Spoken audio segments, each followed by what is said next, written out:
বাংলাদেশ বিক্রি করার জন্য জন্ম হয় নাই, লাখো শহীদের রক্তে গড়া দেশটা কারো বাপের না। এই গল্পগুলোর মধ্য দিয়ে আমার মাদ্রাসার ছাত্র আলেম ওলামায়ে কেরাম বিরোধী দলের রাজনীতিবিদদেরকে গুম করার, খুন করার, আয়না ঘরে নেওয়ার বৈধতা তৈরি হয়েছে। যেই গল্পের মধ্য দিয়ে জিয়া পরিবারের সদস্যদেরকে গুন্ডা বানানো হয়েছে, চোর বানানো হয়েছে, হাওয়া ভবনের নাটক তৈরি করা হয়েছে। কারা কারা প্রত্যেক দিন রাতে টকশোতে বসে জুলাইয়ের বিরুদ্ধে মতামত তৈরি করছে। আগেই তো বেশ ভালো ছিলাম, এমন দেশ কি চেয়েছিলাম যেই দেশ আমাকে দিল্লি থেকে নতুন করে স্বাধীন করেছে? আমরা কি সেই বাংলাদেশ চাই? পুলিশ, গোয়েন্দা সংস্থা, র্যাব রাতের 2টায় 3টায় গিয়ে আমাকে আপনাকে বাসা থেকে উঠায় এনে বুড়িগঙ্গায় লাশ হিসেবে ডুবায় দেবে, পাথর চাপা দেবে? আমরা কি সেই বাংলাদেশ চাই যেই বাংলাদেশের আমলারা প্রত্যেক দিন এবং প্রত্যেক রাতে আমাদেরকে তালগাছ দেখায়? আমরা কি সেই বাংলাদেশ চাই যেই বাংলাদেশের সশস্ত্র বাহিনী 17টা ঘোড়া নিয়ে দিল্লির কাছে বাংলাদেশ বিক্রি করে দিয়ে আসছে? গত বছর এবং গত 16-17 বছর ধরে বাংলাদেশটাকে দিনে রাতে দিল্লির কাছে বিক্রি করে দিয়েছে। তাদের বিরুদ্ধে যারা লড়াই করবার জন্য আসমান থেকে আবাবিলের মতো লাখে লাখে নাজিল হয়েছিল, আবু সাইদের মতো বুক পেতে দিয়েছিল, মুগ্ধের মতো পানি বিতরণ করতে করতে বলেছিল, যে নামই আপনি আসেন কোন শকুনের চোখকে বাংলাদেশ মেনে নেবে না। আপনি আওয়ামী লীগ নামে আসেন, আমরা আওয়ামী লীগ প্রতিহত করব। আপনি শেখ হাসিনার নামে আসেন, আমরা শেখ হাসিনাকে প্রতিহত করব। আপনি দিল্লির নামে আসেন, আমরা দিল্লিকে প্রতিহত করব। দিল্লিকে পরাজিত করার ইতিহাস বাংলাদেশের শাসকদের আছে। তাই শুধু আওয়ামী লীগ আর হাসিনা না, দিল্লিকেও বুঝতে হবে। ত্রয়োদশ এবং চতুর্দশ শতাব্দী থেকে শিক্ষা নেন। আমার লাল সবুজের পতাকার দিকে যদি শকুনের মতো করে তাকান, আমরা লাখে লাখে কোটিতে কোটিতে প্রান্তে প্রান্তে আবু সাইদ হয়ে ফিরে আসবো এবং আপনাদেরকে রুখে দেব। বাংলাদেশ বিক্রি করার জন্য জন্ম হয় নাই, লাখো শহীদের রক্তে গড়া দেশটা কারো বাপের না। কোন বংশের কাছে, কোন ব্যক্তির কাছে আমরা বাংলাদেশ বন্ধক দেই নাই এবং দেব না। অতএব সেই বাস্তবতাই হচ্ছে নতুন করে আবার জুলাই যোদ্ধাদেরকে, আমরা যারা জুলাই রাজপথে ছিলাম, আমাদেরকে মাথায় রাখতে হবে এই রাষ্ট্রের শত্রু কারা। প্রতিদিন এই রাষ্ট্রের ক্ষতি করবার জন্য দেশে এবং বিদেশে বসে কারা ষড়যন্ত্র করছে। হাজার হাজার কোটি টাকা অপচয় করে, লুটপাট করে আজকে বাংলাদেশকে অস্থির করবার জন্য উঠে পড়ে লেগেছে। ওরা কারা? প্রতিদিন ফেসবুকে এবং ইউটিউবে বলবার চেষ্টা করছে, আগেই তো ভালো ছিলাম, 40 বছরে এত মদ দেখি নাই। এই সুশীলরা কারা? গত 16 বছর যারা কলম ধরে নাই। ওই গণমাধ্যমগুলো কারা? গত 16 বছরে কোনো অন্যায়ের বিরুদ্ধে যারা কলম তোলে নাই, প্রতিবাদ করে নাই, বরং গণভবনে গিয়ে, বঙ্গভবনে গিয়ে তেল দিয়েছে শুধু এই রাষ্ট্রের ক্ষতি করে। তাদের কলমে সেদিন কালি ছিল না, আজকে কলমে এত কালি কোথায় আসছে? এগুলো আপনার কলমের কালি না, এগুলো আবু সাইদদের রক্তে গড়া বাংলাদেশের রক্তাক্ত কালি। এই কালির সাথে বেঈমানি আমরা আগেও মেনে নেই নাই, পরেও মেনে নেব না ইনশাআল্লাহ। এবং দেখেন, প্রত্যেক দিন পত্রিকায় পড়েন, মনে হচ্ছে বৈষম্য বিরোধী ছাত্র আন্দোলনের ছেলেমেয়েরা দেশের সব কিছু লুটপাট করে খেয়ে ফেলছে। দেখলে মনে হইতেছে বাংলাদেশে আর কোনো ইবলিস ছিল না 24-এর আগে, সব ফেরেশতা ছিল, 24-এ সব ইবলিস হয়ে গেছে। ঠিক উল্টা গল্পটা শেখাচ্ছে। মাদকের ব্যবসায় কে দায়ী? সমন্বয়ক দায়ী। চাঁদাবাজি করতেছে কে? সমন্বয় করতেছে। তদবির করতেছে কে? সমন্বয় করতেছে। অতএব এই যে নতুন অভ্যুত্থানের নেতা কর্মীদেরকে শত্রু বানানোর রাজনীতি চলছে, অতএব এই জুলাই যোদ্ধাদেরকে বুঝতে হবে সেই শক্তিগুলো কারা, সেই গণমাধ্যমগুলো কারা, যারা দিল্লির বয়ান কায়েম করবার চেষ্টা করছে।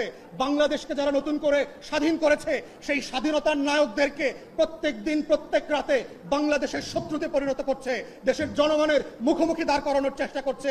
এই দিল্লির বয়ানটা বোঝা আজকে জুলাই যোদ্ধাদের জন্য অতীব জরুরি। এবং এটার মধ্য দিয়ে হচ্ছে আপনি নাগরিক হবেন, এটার মধ্য দিয়েই হচ্ছে বাংলাদেশ রাষ্ট্র আগামী দিন টিকে থাকবে কিনা সেই টিকে থাকার শর্ত তৈরি হবে। এবং সেই শর্তের ভিতরে শুধু বিদেশি শত্রু না, কারা কারা আজকে বাংলাদেশে মৌলবাদীদের উত্থানের গল্প শোনাচ্ছে, জঙ্গি উত্থানের গল্প শোনাচ্ছে। এই গল্প তো আমরা 2001 থেকে দেখেছি, যে এই গল্পগুলোর মধ্য দিয়ে আমার মাদ্রাসার ছাত্র আলেম ওলামায়ে কেরাম বিরোধী দলের রাজনীতিবিদদেরকে গুম করার, খুন করার, আয়না ঘরে নেওয়ার বৈধতা তৈরি হয়েছে। যেই গল্পের মধ্য দিয়ে জিয়া পরিবারের সদস্যদেরকে গুন্ডা বানানো হয়েছে, চোর বানানো হয়েছে, হাওয়া ভবনের নাটক তৈরি করা হয়েছে। যেই গল্পের মধ্য দিয়ে জাতীয়তাবাদী দেশপ্রেমিক শক্তিকে কিভাবে একের পর এক মিথ্যা মামলা দিয়ে বাংলাদেশের রাজনীতিতে নাই করে দেওয়া হয়েছে, এই গল্পটাও আপনাদেরকে বুঝতে হবে।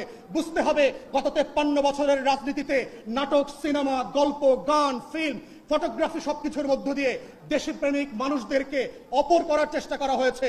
যারাই দিল্লির আধিপত্যবাদ মানছে না তাদেরকেই জঙ্গি ট্যাগ দেওয়া হচ্ছে, তাদেরকে মৌলবাদী বানানো হচ্ছে, তাদেরকে হাওয়া ভবন বানানো হচ্ছে, তাদেরকে দেশের শত্রু বানানো হচ্ছে, তাদেরকেই পশ্চিমের কাছে গিয়ে বলা হচ্ছে বাংলাদেশে নাকি দক্ষিণপন্থীদের মৌলবাদীদের উত্থান ঘটছে। এই চক্রান্ত হচ্ছে দিল্লির আলাপ এবং কলকাতার বয়ান। এই চক্রান্ত আমরা 2001 থেকে বারবার দেখেছি। বাংলাদেশের দেশপ্রেমিক শক্তিকে, গণ অভ্যুত্থানের পক্ষের শক্তিকে, জাতীয়তাবাদী শক্তিকে কিভাবে নাই করে দেবার বয়ান এবং বৈধতা তৈরি করেছে। তাই আজকে যারা জুলাই যোদ্ধা ছিলেন আপনাদেরকে বুঝতে হবে সেই শত্রুরা কারা, কারা কারা গণমাধ্যমে বসে পুরাতন বাংলাদেশের বন্দোবস্তকে ফিরায় নিয়ে আসার চেষ্টা করছে, কারা কারা প্রত্যেক দিন রাতে টকশোতে বসে জুলাইয়ের বিরুদ্ধে মতামত তৈরি করছে।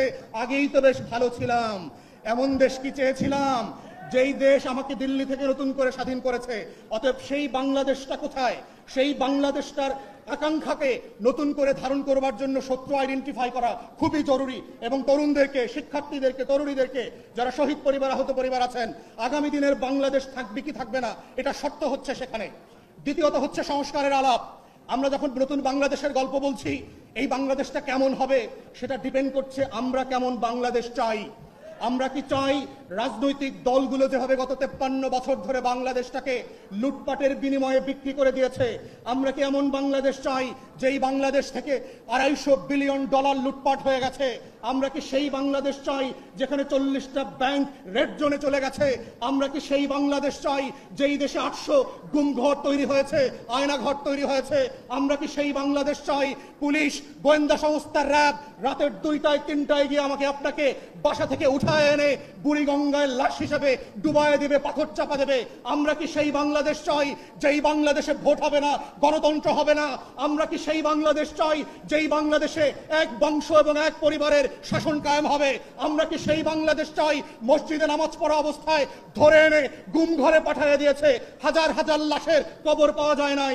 আমরা কি রায়ের বাজারের বদ্ধভূমির সেই বাংলাদেশ চাই? আমরা কি সেই বাংলাদেশটা চাই যেই বাংলাদেশে আজাদির গল্প বললে দিল্লি আপনাকে শত্রু আর জঙ্গি বানাবে? আমরা কি সেই বাংলাদেশটা চাই যেই বাংলাদেশে নারীকে নারীর মতো করে সম্মান না দিয়ে ভোগ্যপণ্যের মতো ট্রিট করা হবে? আমরা কি সেই বাংলাদেশটা চাই যেই বাংলাদেশ আমার আপনার জীবন থেকে 17টা বছর কেড়ে নিয়ে গেছে? আমরা কি সেই বাংলাদেশ চাই ঘুম থেকে উঠবার আগে আপনি জানবেন যে ভোট হয়ে গেছে? আমরা কি সেই বাংলাদেশ চাই যেই বাংলাদেশের আমলারা প্রত্যেক দিন এবং প্রত্যেক রাতে আমাদেরকে তালগাছ দেখায়? আমরা কি সেই বাংলাদেশ চাই যেই বাংলাদেশের সশস্ত্র বাহিনী 17টা ঘোড়া নিয়ে দিল্লির কাছে বাংলাদেশ বিক্রি করে দিয়ে আসছে? আমরা কি সেই বাংলাদেশ চেয়েছিলাম যেই বাংলাদেশে আমি আপনি অপর হিসাবে বাস করব?